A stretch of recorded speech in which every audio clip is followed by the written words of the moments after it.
vous soulignez un paradoxe, comment dire, sulfureux. Plus il y a de terroristes qui tuent en se revendiquant de l'islamisme, plus l'Occident combat l'islamophobie.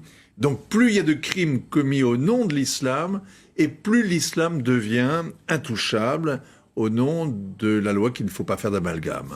Oui, c'est extrêmement bien résumé, je vous remercie, mieux que je ne le fais moi-même.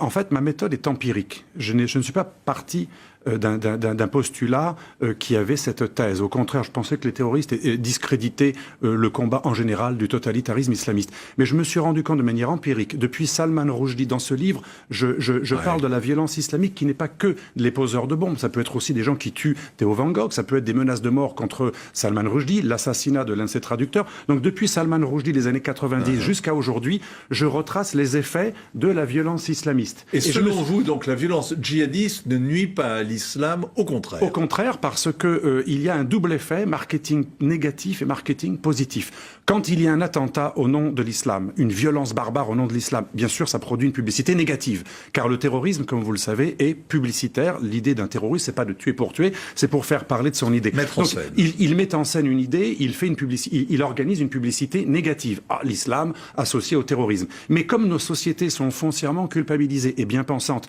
et ça peut être aussi d'ailleurs d'un point de vue tout à fait noble, que nous ne voulons pas faire l'amalgame. Pour ne pas faire l'amalgame, immédiatement après ce processus de marketing négatif, de publicité négative, islam égale violence, eh bien les sociétés occidentales redoublent d'efforts pour dire non, justement, non seulement ce n'est pas l'islam qui est en jeu, mais l'islam est intouchable. La communauté musulmane est la vraie victime des attentats puisqu'on risque d'amalgamer.